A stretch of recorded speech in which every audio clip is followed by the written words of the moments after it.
கருணாமூர்த்தி தருவாய் கீர்த்தி பகவான் பாபா நீதானையா.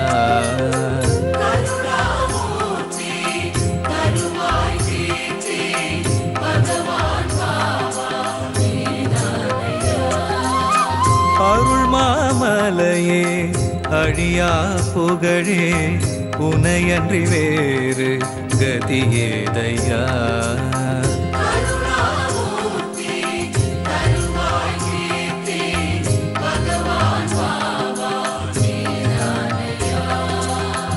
அடியார் வாழ்வில் தடைபல நீக்கும் ஸ்ரீ சாயிநாதன் நீதானையா.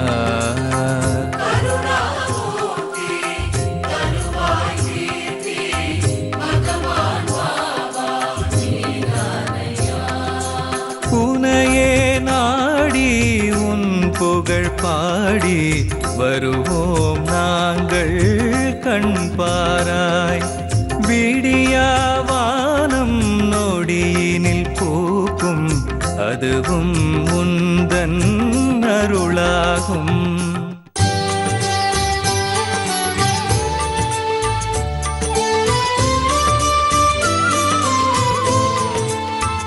ஜீ தமிழ் தொலைக்காட்சி நேயர்கள் அனைவருக்கும் என்னுடைய பணிவான அன்பு காலை வணக்கங்கள். இந்த வரம் தருவாய் இறைவா தொகுப்பிலே ஸ்ரீ சாயிநாதனுடைய அற்புதமான லீலைகளை, அவரது சரிதத்தை நாம் பார்த்து கொண்டிருக்கிறோம். பல அன்பர்கள், இந்த நிகழ்ச்சியை பார்க்கின்ற பல அன்பர்கள், நான் நிகழ்ச்சிக்கு செல்கிற இடங்களிலே என்னிடம் கேட்ட ஒரு கேள்வி, ரொம்ப மெஜாரிட்டி கொஸ்டின் என்ன அப்படின்னா, இந்த வியாழக்கிழமை விரதம் என்று சொல்கிறீர்கள், பாபாவுடைய புத்தகம் என்று சொல்கிறீர்கள், அது என்ன, அதை நீங்கள் கொஞ்சம் விளக்கமாக சொல்லணும். நிறைய பேர், நிறைய அன்பர்கள், நிறைய பக்தர்கள், நிறைய சாய் பக்தர்கள் கேட்டது எனக்கு ரொம்ப சந்தோஷமாக இருந்தது. அதனுடைய விளக்கங்களை இன்றைய தினம் உங்களுக்கு நான் தர ஆசைப்படுகிறேன். இந்த வியாழக்கிழமை பாபாவுக்கு விரதம் இருக்கிறது. இது நான் முதல்ல விரதத்தோட விதிமுறைகளை சொல்கிறேன். அதுக்கப்புறம் இந்த விரதம் எப்படி வந்தது, இந்த விரதம் யாரால் துவக்கப்பட்டது என்பதை நாம் பின்னால் தெளிவாக பார்ப்போம் என்று தெரிவித்துக் கொள்கிறேன். ஒவ்வொரு வியாழக்கிழமை அன்னைக்கும், அதாவது இதை நம்ம எப்படி சங்கல்பம் எடுத்துக்கணும் அப்படின்னா, நண்பர்களே தெளிவாக கேட்டு நீங்கள் எழுதி கொண்டாலும் பரவாயில்லை. நம்ம இந்த விரதத்தை எப்படி இருக்கணும் அப்படின்னு சொன்னால், 9 வாரம், அதாவது 9 வியாழக்கிழமை பாபாவுக்கு விரதம் இருப்பதாக நாம் சங்கல்பம் செய்து கொள்ள வேண்டும். ஃபஸ்ட்டு வேண்டிக்கணும். சங்கல்பம்னா நீங்கள் தான் பயந்துட போகிறீங்க, ஒன்றும் இல்லை. பாபாட்ட வேண்டிக்கணும், பாபா எனக்கு இந்த காரியத்தை முடிச்சு கொடு, நான் உனக்கு 9 வாரம் விரதம் இருக்கேன் அப்படின்னு வேண்டிக் கொண்டால் போதும். இப்போது இந்த 9 வாரத்திலே பாபா ஒரு விஷயத்தை ரொம்ப தெளிவாக சொல்கிறார் உங்களுக்கு. நான் பாபாக்காக எதுவுமே சாப்பிட மாட்டேன் சார், வியாழக்கிழமை ஒன்றுமே தொட மாட்டேன் சார், தண்ணி கூட சாப்பிட மாட்டேன் சார், இதெல்லாம் தேவையில்லை பாபாவுக்கு. பாபா என்ன சொல்கிறார் தெரியுமா? எவ்வளோ எளிமையான மகான் பாருங்கள். அவர் என்ன சொல்கிறாரு, நீ ஒன்றும் பட்டினி கடந்து எனக்கு விரதம் இருக்க வேண்டாம். இப்போது இதில் இன்னொரு விஷயம், ரொம்ப தெளிவான விஷயம் என்ன அப்படின்னா, பாபா உங்களிடம் எதிர்பார்ப்பது தூய்மையான பக்தியை, தூய்மையான அன்பை, தூய்மையான இதயத்தை. அதனால் பாபா என்ன அழகாக சொல்கிறார் பாருங்கள். ஏன்னா இந்த அன்னதானத்திற்கு பிரதானமாக வச்சு தான் இன்றைக்கும் ஷீரடியில் பல காரியங்கள் நடைபெறுகின்றன. அப்படிப்பட்ட பாபா எனக்கு பட்னியாக இருந்து நீ விரதம் இருன்னு சொல்லுவாரா? சொல்லலை அந்த மகான். அந்த மகான் என்ன சொல்கிறாரு, பட்டினி கடந்து யாரும் எனக்கு விரதம் இருக்க வேண்டாம் என்று ரொம்ப ஸ்ட்ரிக்டாக பாபா சொல்கிறார் இந்த விஷயத்தில். அதனால் அன்பர்கள் இந்த வியாழக்கிழமை, ஒவ்வொரு வியாழக்கிழமையும், அதாவது 9 வாரம், நல்லா புரிஞ்சுக்கோங்க, 9 வாரத்தில் ஒவ்வொரு வியாழக்கிழமையும் பாபாவுக்கு கார்த்தால ஏதாவது பிரசாதம் பண்ணலாம். எதை வேணால் பண்ணலாம், உங்களுக்கு சௌரியம். கல்கண்டோ, வாழைப்பழமோ, பாலோ, உங்களுக்கு என்ன முடியுதோ, உங்கள் சக்திக்கு என்ன உட்பட்டதோ அதை நைவேத்தியமாக பாபாவுக்கு செய்து அதுக்கப்புறம் அதை சாப்பிட்லாம். இப்போது இங்கே எங்கே சரிதத்துக்கு வேலை வருது அப்படின்னு சொன்னால், இந்த பாபா பூஜை பண்ணுறீங்கல்ல நீங்கள், அதான் பாபாவுக்கு அஷ்டோத்திரமோ இல்லைனா பாபாவுக்கு உங்களுக்கு தெரிஞ்ச ஸ்லோகமோ அதை சொன்னால் போகிறோம். அப்போது இந்த பாபாவுடைய சத்சரிதம் அது எல்லா கடையிலையும் கிடைக்கும். பாபாவுடைய சத்சரிதம், இந்த சத்சரிதத்தில் குறைஞ்சபட்சம் ஒரு அத்தியாயமாவது படிக்க வேண்டும். ஆச்சா, ஒரு அத்தியாயமாவது படிக்க வேண்டும். சில பேர் பண்ணுவாங்க, சில பேர் என்ன பண்ணுவாங்க, இந்த வியாழக்கிழமை ஆரம்பித்து அடுத்த புதன்கிழமைக்குள்ளே அந்த சச்சரித்தம் புக்கை ஃபுல்லாக முடிச்சுடுவாங்க. அந்த புத்தகத்தில் 50 அத்தியாயம் இருக்குது அந்த புக்கில். சில பேர் அதை பண்ணுவாங்க. இப்போ நீங்கள் என்ன பண்ணணும், இந்த விரதம் இருக்கிறவர்கள் 9 வாரம் இருக்கோன்னு வேண்டின்னு இருக்கோம். ஒவ்வொரு வியாழக்கிழமையும் குறைந்தபட்சம் ஒரு சாப்டர் படிக்கணும், ஒரு அத்தியாயமாவது படிக்கணும். அதுக்கப்புறம் மத்தியானம் சாப்பிட்லாம், தப்பு இல்லை. பாபாவோட பிரசாதமாக கண்டிப்பாக சாப்பிட்லாம். இரவு பாபா கிட்ட பால் நைவேத்தியம் பண்ணி அந்த பாலையும் பழத்தையும் நீங்கள் சாப்பிடலாம். இது பெரிய விசேஷம் இல்லை. இதெல்லாம் முடிஞ்சு மனசு சுத்தமாக இருக்கணும், மற்றவர்களுக்கு கெடுதல் நினைக்கக்கூடாது. இதுதான் பாபா சொன்னது. கெட்ட சக்தி, இந்த தீய சக்தி இதெல்லாம் நம்ம அணுகாமல் இருக்கணும் அப்படின்னு சொன்னால் பாபா விரதம் இருந்தால் சத்தியமாக கெட்ட எண்ணங்கள் உங்கள் பக்கமே வராது. இதில் நீங்கள் எழுதி வச்சுக்கலாம். இப்போது பாபா என்ன சொல்கிறாரு, இந்த 9வது வாரம், இந்த கடைசி வாரம் இருக்குல்ல விரதத்தில், கடைசி வியாழக்கிழமை அன்னைக்கு நீங்கள் என்ன பண்ணணும், இதே மாதிரி சத்சரிதத்தை படிச்சுட்டு பாபாவுக்கு நைவேத்தியம் பண்ணி அந்த பிரசாதத்தை நீங்கள் எடுத்துகிட்டு முடிஞ்சால் ஒரு நீங்கள் 4 பேருக்கு அந்த பிரசாதத்தை டிஸ்ட்ரிபியூட் பண்ணலாம். இது நான் சொல்கிறது கடைசி வாரம். அன்றைக்கி தான் ரொம்ப முக்கியம். அன்றைக்கி என்ன பண்ணணும், இந்த சத்திய சாய் விரத முறைகள் அப்படின்னு ஒரு புக் இருக்குது. இந்த புக்கு எல்லா சாய்பாபா கோயில்லையும் கிடைக்கும், மற்ற புத்தக கடையிலையும் கிடைக்கும். அந்த புத்தகத்தோட விலை 10 ரூபாய். இப்போ என்ன பண்ணுவாங்க, இந்த 9வது வாரம் விரதம் முடிக்கிறவர்கள் 9 புக்கு வாங்கி 9 பேருக்கு கொடுக்கணும். ஆச்சா?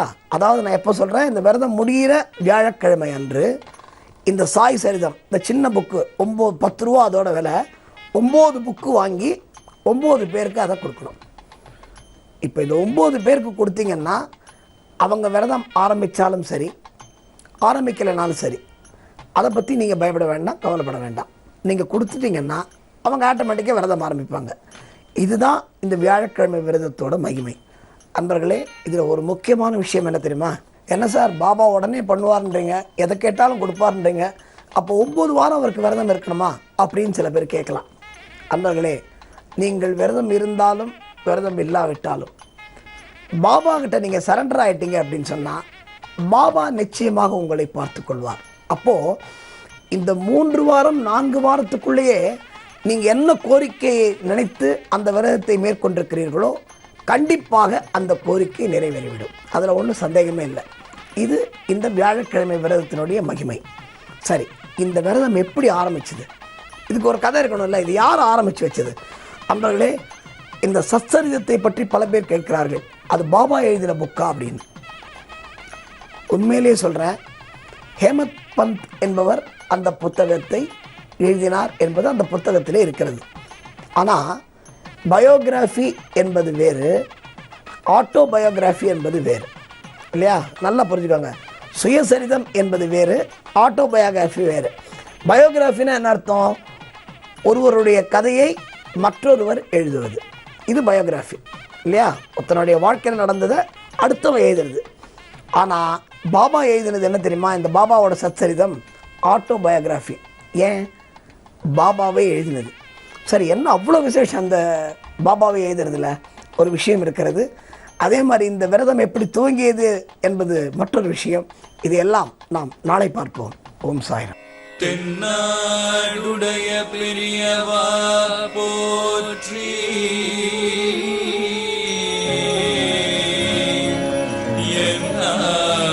எந்நாட்டவர்க்கும் இறைவா போற்றி, சர்வஜ்ஞா சர்வவ்யாபி பெரியவா சரணம், மாயப் பிறப்பருக்கும் மகா பெரியவா அடி போற்றி, மாயப் பிறப்பருக்கும் மகா பெரியவா அடி போற்றி.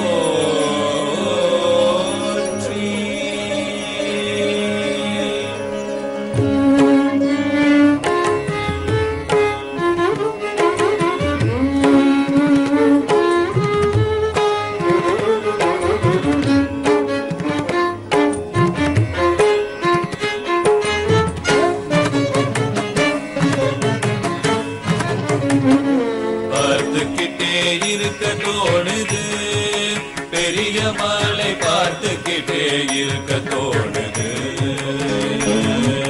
பார்த்துக்கிட்டே இருக்க தோணுது, பெரியவாளை பார்த்துக்கிட்டே இருக்க தோணுது,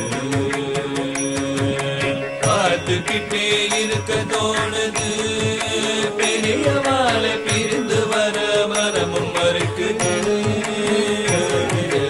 பார்த்துக்கிட்டே இருக்க தோணுது, பெரியவாளை பார்த்துக்கிட்டே இருக்க தோணுது.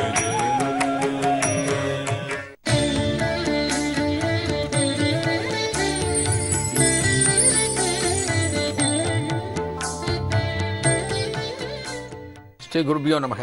ஓம் காஞ்சி வாசாய வித்மகே சாந்த ரூபாய திமகி தன்னோ சந்திரசேகரேந்திர பிரச்சோதியாத். ஜி தமிழ் தொலைக்காட்சி நேயர்கள் அனைவருக்கும் பி சுவாமிநாதனின் இனிய காலை வணக்கம். இந்த நிகழ்ச்சியில் தெய்வத்தின் குரல் அப்படிங்கிற நிகழ்ச்சியில் மகா சுவாமிகளோட ஒரு கருணை வெள்ளத்தை நம்ம பார்த்துட்டு இருக்கோம். அந்த மகா சுவாமிகளோட அன்பு எப்படியெல்லாம் வெளிப்பட்டது, அந்த தெய்வத்தோட கருணை எப்படியெல்லாம் பல நிகழ்வுகள் மூலம் வெளிப்பட்டதுன்னு நம்ம பார்த்துட்டு இருக்கோம். இந்த நிகழ்ச்சிகள் எல்லாமே இன்றைய தினம் நம்ம சொல்லிட்டு இருக்கோம், நீங்கள்லாம் கேட்டுருக்கள் அப்படின்னா இதற்கு முக்கியமான காரணம் மகா சுவாமிகள் கூட இருந்த சிப்பந்திகள். மகா சுவாமிகளுக்கு கைங்கரியம் செய்யும் மிகப்பெரிய ஒரு பாக்கியம் பெற்ற அந்த அன்பர்கள், ஸ்ரீமடம் பாலுன்னு சொல்லுவோம். நிறைய பேர் மகா சுவாமிகளுக்கு பக்கத்தில் இருந்து மகா சுவாமிகளோட அந்த வேதபுரி மாமா, அந்த ஏகாம்பரம், நீலக்கல் ராமச்சந்திர சாஸ்திரிகள், எத்தனையோ பேர், குமரேசன் மாமா, எத்தனையோ அன்பர்கள் மகா சுவாமிகளுக்கு பக்கத்தில் இருந்து கைங்கரியம் பண்ணியிருக்கா. இந்த கைங்கரியம் செய்யக்கூடிய அன்பர்கள் அத்தனை பேருமே ஒரு காலகட்டத்தில், அதாவது மகா சுவாமிகள் சித்தியான பிறகு அந்த அனுபவங்களை எல்லாம் நமக்கு சொல்லியிருக்கா. எல்லாம் புஸ்தகம் மூலியமாக சிலதெல்லாம் வந்திருக்கு, சில இது ஒருத்தர் சொல்லி அவற்றேந்து இன்னொருத்தர் மூலியமாக நமக்கு வந்திருக்கு. இந்த நிகழ்வுகள் அத்தனையும் இன்னைக்கு நமக்கு தெரியறதுன்னா இந்த மகா சுவாமிகளுக்கு கைங்கரியம் செய்த அன்பர்களுக்கு நாம் ஒரு கரம் குவித்து நாம் அவர்களுக்கு நன்றியை சொல்லணும். அவெல்லாம் சொல்லலை அப்படின்னா இந்த அனுபவங்கள் நமக்கு தெரியவே தெரியாது. ஒரு மகானை பற்றி இத்தனை அனுபவங்கள் தெரியறது அப்படின்னா அந்த மகா சுவாமிகளுக்கு சேவை செய்த அன்பர்கள் அத்தனை பேருமே பிற்காலத்தில் எல்லாத்தையும் சொல்லியிருக்கா. அந்த மகா சுவாமிகளின் கருணை வெள்ளம் யார் யாருக்கெல்லாம் போச்சோ, யார் யாரெல்லாம் அனுபவிச்சாலோ அவையெல்லாம் சொன்னதனால தான் நமக்கு இன்றைய தினம் தெரிகிறது. எத்தனையோ நிகழ்வுகள் இன்னும் சொல்லாமல் வெளியில் தெரியாமல் இருக்கக்கூடியது பல்லாயிரக்கணக்கான அனுபவங்கள் இருக்கலாம். மகா சுவாமிகளை பற்றி நமக்கு இன்னைக்கு தெரிய வரதெல்லாம் ரொம்ப கம்மி, இன்னும் எவ்வளவோ இருக்கலாம். இதைத்தான் மகா சுவாமிகளோட பக்தர்கள் இன்றைக்கும் சொல்லிட்டு வர. எத்தனையோ விஷயம் வெளியே தெரியாமல் போயிடுத்து, எத்தனையோ விஷயங்கள் யாரும் இன்னும் சொல்லவே இல்லை அப்படிங்கிற அதுதான் உண்மை. மகா சுவாமிகள் சம்பந்தப்பட்ட ஒரு சுவையான அனுபவம், அந்த தெய்வம் எந்த அளவுக்கு ஒரு பக்குவத்தோட, எந்த அளவுக்கு ஒரு நேர்த்தியோட, எந்த அளவுக்கு சுத்தமாக வாழ்ந்திருக்குங்கிறதுக்கு ஒரு சின்ன அனுபவம். மகா சுவாமிகள் காஞ்சி மடத்தில் பக்தர்களுக்கு அனுகிரகம் பண்ணிட்டு இருக்க. நிறைய பக்தர்கள் வரிசையில் வந்து மகா சுவாமிகள்கிட்ட ஒரு நமஸ்காரத்தை பண்ணி பிரசாதம் வாங்கிட்டு போயிட்டு இருக்கா. அப்படி வந்துட்டு இருக்கிற பக்தர்கள் வரிசையில் ஒரு சுமங்கலி பெண்மணி வந்து நிற்கிறா. மகா சுவாமிகளுக்கு நமஸ்காரம் பண்ற. அந்த பெண்கள் பண்ணக்கூடிய நமஸ்கார முறைப்படி அந்த பெண்மணி நமஸ்காரம் பண்ணும்போது நன்னா கவனிங்கோ, அந்த பெண்மணிக்கு நீண்ட கூந்தலம். அந்த பெண்மணியோட நீண்ட கூந்தலோட ஒரு நுனிப்பகுதி, கூந்தலோட முனைப்பகுதி மகா சுவாமிகளோட வஸ்திரத்து மேலே பட்டுடுத்தான். மகா சுவாமிகளோட வஸ்திரத்து மேலே பட்ட உடனே இந்த சம்பவத்தை, இந்த நிகழ்ச்சியை அந்த பெண்மணி உணரவில்லை.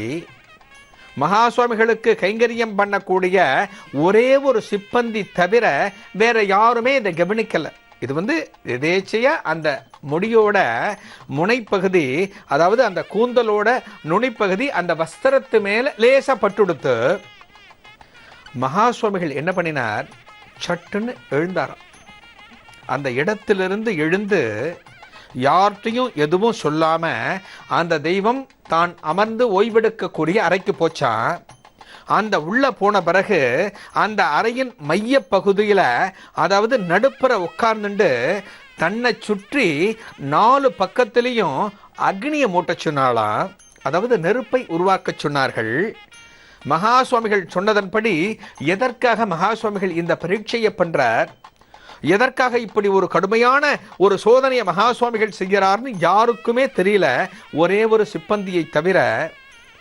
அந்த அக்னியை மூட்டின பிறகு மகா சுவாமிகள் அந்த மைய பகுதியில் உட்கார்ந்து கொண்டு அந்த நடு இடத்துல உட்கார்ந்துட்டு ஒரு வாரம் அந்த இடத்துலேருந்து எந்திரிக்கலை. ஒரு வாரம் அந்த இடத்திலேயே உட்கார்ந்துட்டு மகா சுவாமிகள் தவம் செய்தாராம். தினமும் மகா சுவாமிகளுக்கு என்ன பிட்சை அப்படின்னா பால் சாப்பிடுவாராம், பழம் சாப்பிடுவாராம், வேற எந்த ஆகாரமும் கிடையாது. ஒரு வாரம். இதை தவிர காஷ்ட மௌனத்தை மகா சுவாமிகள் அனுஷ்டானம் பண்ணியிருக்கார். அந்த இடத்துல காஷ்ட மௌனம் இருந்திருக்கார். காஷ்ட மௌனம் அப்படின்னா சில மௌனத்தில் சைகையின் மூலமாக சில குறிப்புகளை கொடுக்கலாம். காஷ்ட மௌனம்னா சைகையால் கூட எந்த குறிப்பும் கொடுக்கக்கூடாது. இதை எடுத்துட்டு வா, இதை அப்புறம் கொண்டு போ, அதுவும் சொல்லக்கூடாது. காஷ்ட மௌனத்தை ஒரு வாரம் அனுஷ்டிச்சு அந்த இடத்துல ஒரு வாரம் தவம் இருந்தாராம். என்ன காரணம்னா அந்த கூந்தலோட நுனிப்பகுதி தனது வஸ்திரத்தின் மேல் பட்டுவிட்டது. எப்பேற்பட்ட தவ வாழ்க்கை! மகா சுவாமிகள் வாழ்ந்த தவ வாழ்க்கை எப்பேற்பட்ட சிறப்பு கொண்டது! இது போன்ற ஒரு தவ வாழ்க்கையை, இது போன்ற ஒரு உயரியமான ஒரு வாழ்க்கை முறையை, ஒரு தவ வாழ்க்கை சிந்தனையை இந்த காலத்தில் நம்ம யோசிச்சு பார்க்க முடியுமா? எந்த இடத்திலேயாவது நம்ம பார்க்க முடியுமா? மகா சுவாமிகளை இன்றைய தினம் நாம் கொண்டாடின்னு இருக்கோம். இன்றைய தினம் அந்த தெய்வம் தான் நமக்கு எல்லாம். அந்த தெய்வம் நாம் என்ன கோரிக்கையை வச்சாலும் நமக்கு ஒரு பதிலை சொல்லும், நமக்கு தீர்வை கொடுக்கும்னு நாம் நம்புகிறோம்னா அந்த தெய்வம் எந்த அளவுக்கு வாழ்ந்திருக்கு அப்படிங்கிறத முக்கியம். அந்த தெய்வம் இந்த அளவுக்கு வாழ்ந்ததால தான் ஒரு அந்த கூந்தலோட நுனிப்பகுதி பட்டதனாலேயே தனது தவ வாழ்க்கையில் கொஞ்சம் குறைஞ்சு போச்சுன்னு சொல்லிட்டு அதற்கு ஒரு பரிகாரமாக அந்த தோஷத்தை விலக்க வேண்டும் என்பதற்காக ஒரு வாரம் ஒரு அக்னி மூட்டிய இடத்துக்குள்ள உட்கார்ந்துட்டு மகா சுவாமிகள் தவம் பண்ணியிருக்க. இன்னைக்கெல்லாம் நாம் வாழ்கின்ற வாழ்க்கையில் நாம் எவ்வளவோ தவறுகளை செய்கிறோம். அந்த தவறுகளை நாம் உணர்றோமா? உணர்ந்த தவறுகளுக்கு நாம் வருத்தம் தெரிவிக்கிறோமா? ஆஹா, இத்தகைய தவறை நாம் அனுமதிச்சிருக்க கூடாதுன்னு நாம் நினைக்கிறோமா? அப்படிங்கிறதெல்லாம் அந்த சிந்தனை நமக்கு வரணும். ஒரு தவறு நாம் செய்து விட்டோம் என்றால் அந்த தவறோட தொடர்ச்சி நம்ம எங்கே கொண்டு போய் விடணும்னு நாம் யோசிக்கணும். மகா சுவாமிகளோட தவ வாழ்க்கைக்கு இந்த சம்பவம் ஒரு புள்ளியாக இருக்கக்கூடாது அப்படின்னு தீர்மானித்து தன்னை சுத்தப்படுத்திக் கொள்வதற்காக மகா சுவாமிகள் ஒரு வாரம் தவம் இருந்தார். இந்த தவம் இருந்த விஷயம் வேற யாருக்குமே தெரியாது. ஏன் அந்த சுமங்கலி பெண்ணுக்குமே தெரியாதான். தனக்காகத்தான் இந்த தவத்தை மகா சுவாமிகள் செய்யறார்னு அந்த பெண்மணிக்கும் தெரியாதான். அந்த பெண்மணிக்கும் இந்த விஷயம் போய் சேரல. இப்படி வாழ்ந்ததால்தான் அந்த மகானை இன்றைய தினமும் நாம் கொண்டாடி கொண்டிருக்கிறோம். மகா சுவாமிகளோட வாழ்க்கை முறை எல்லாமே ஒவ்வொரு நாளுமே நமக்கு மிகச்சிறந்த பாடமாக எடுத்துக்கொண்டு அந்த மகானை அனுதினமும் நாம் போற்ற வேண்டும். அடுத்த தெய்வத்தின் குரல் நிகழ்ச்சியில் ஒரு புதிய அனுபவத்தோடு சந்திக்கலாம். நன்றி, வணக்கம்.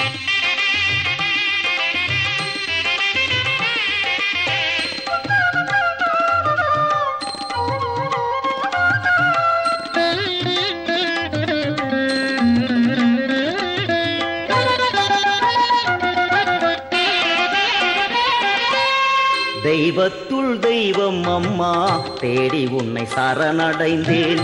ஐம்புலன்கள் அடக்கி உன் முன் அடி தொழுது பணிந்து நின்றேன். தெய்வத்துள் தெய்வம் அம்மா, தேடி உன்னை சரணடைந்தேன். ஐம்புலன்கள் அடக்கி உன் முன் அடி தொழுது பணிந்து நின்றேன். தெய்வத்துள் தெய்வம்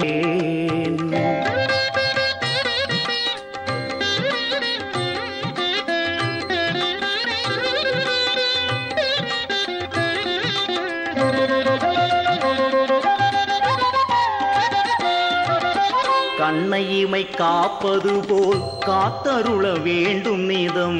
அன்னை உந்தன் அடி பணிந்தேன், அடியார்கள் துயர் தீர்ப்பாய்.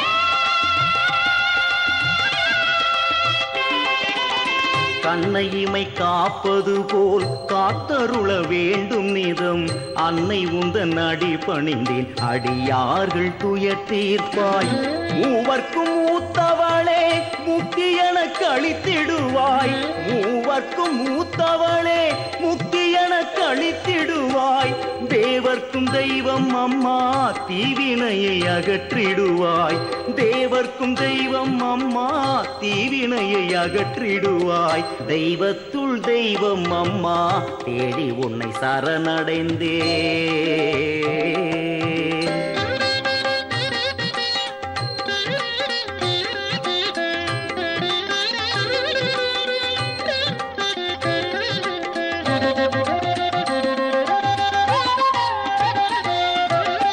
நிலையில்லா இல்வாழ்வை நினைத்தாலே கலங்கிடுதே. அலை போன்று ஓய்வின்றி அல்லல் படையேன் படைத்தாய்.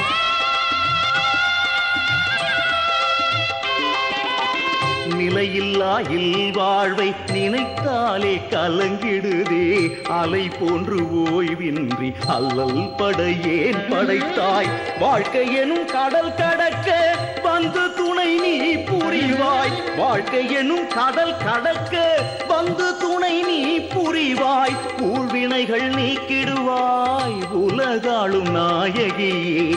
ஊழ்வினைகள் நீக்கிடுவாய் உலகாளும் நாயகியே. தெய்வத்துள் தெய்வம் அம்மா தேடி உன்னை சரணடைந்தேன். ஐம்புலன்கள் அடக்கி உன் முன் அடி தொழுது பணிந்து நின்றேன். தெய்வத்துள் தெய்வம் அம்மா தேடி உன்னை சரணடைந்தேன்.